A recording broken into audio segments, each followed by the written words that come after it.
ये बड़ी खबर निकलकर सामने आई है और पाकिस्तान के खैबर पख्तूनख्वा में हमलावर ने अपने आप को उड़ा लिया। ये बड़ी खबर है जो इस बीच निकलकर सामने आ रही है।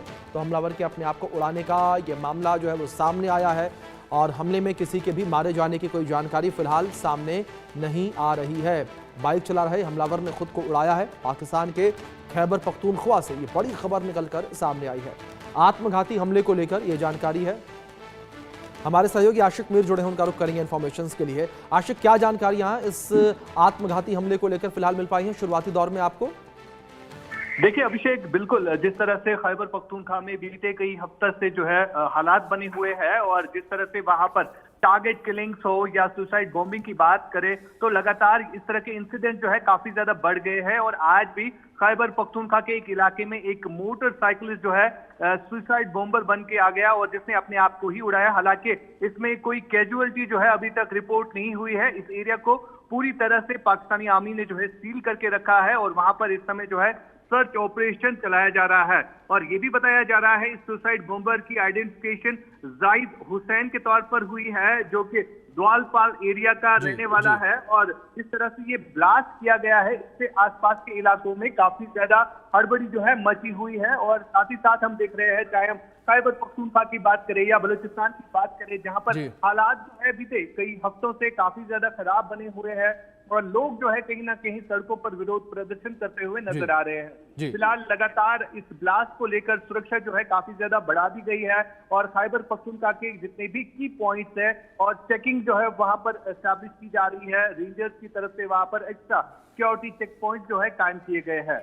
अभिषेक जी बिल्कुल आशिक, जाहिर तौर पर एक बड़ा हमला कह सकते हैं ये। फिलहाल बहुत शुक्रिया आपका जुड़ने के लिए, जानकारियों के लिए। दोनों खास मेहमान भी मेरे साथ बने हुए हैं, एक एक रिएक्शन उनका भी लेंगे। मनन जी, मैं सबसे पहले आपका रुख करूंगा। जिस तरीके से खबर पख्तूनख्वा से इस बीच जिस वक्त हमें चर्चा कर रहे थे बड़ी खबर निकलकर सामने आई है, अगर बात पाकिस्तान को लेकर की जाए मनन जी, तो पाकिस्तान के अंदर लगातार ये अस्थिरता बनी हुई है और उसके अलग अलग हिस्सों में जो ये स्थितियां देखने को मिल रही हैं, चाहे बलूचिस्तान को लेकर बात करें, खैबर पख्तूनख्वा को लेकर बात करें, दूसरी ओर हम अगर पीओके को लेकर बात करें, पंजाब प्रांत को लेकर बात करें, हर जगह पर यही स्थिति।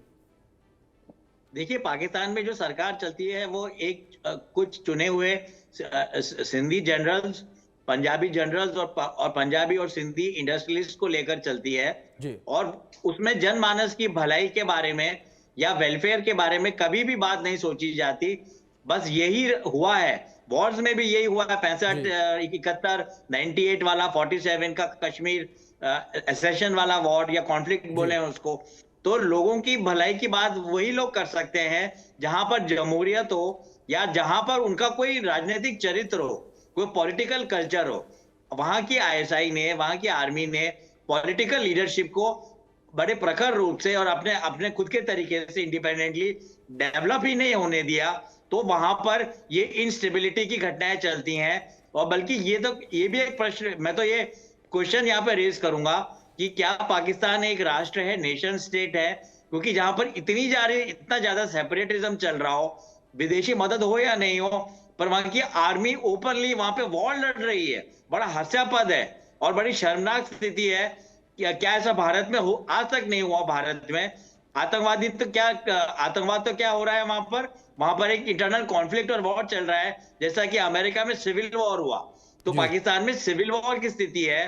तो ऐसी स्थिति को देखते हुए मुझे भी लगता है कि जनमानस की भलाई नहीं हो रही है, अस्थिरता आ रही है।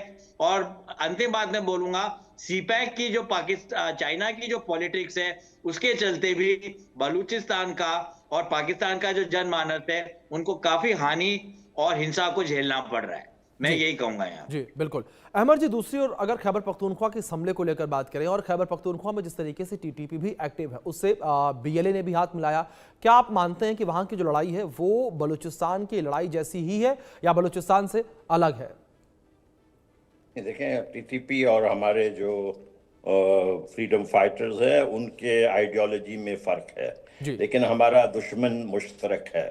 मैं अभी ये जो वहाँ सुसाइड अटैक हुआ है, मैं उसके लिए दो कहना चाहूँगा कि अभी 3 दिन पहले मैंने वहाँ एक पश्तून जो है आदमी को रोते हुए देखा, जिसके के बच्चे को जो है इन्होंने ड्रोन हमला करके, आसिम मुनीर ने उनके बच्चों को मार दिया था, छोटे छोटे बच्चों को।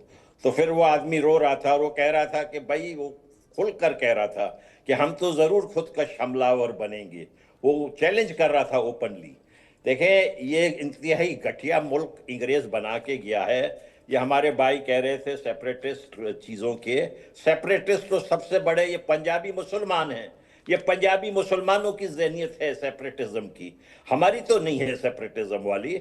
मैं आपसे यकीन से कहता हूं कि ये अगर आके पंजाबी मुसलमान मोदी जी के पैर पड़े और कहें कि हमें माफ कर दे, हमसे गलतियां हुई हैं, हम दोबारा एक साथ हो जाएंगे, कल के दिन बलूचिस्तान में अमान हो जाएगा, यकीन से मैं कहता हूं आपसे। लेकिन ये तो करेंगे नहीं, इनकी ज़हनियत खराब है, ये अपने आप को ऊंचा समझते हैं।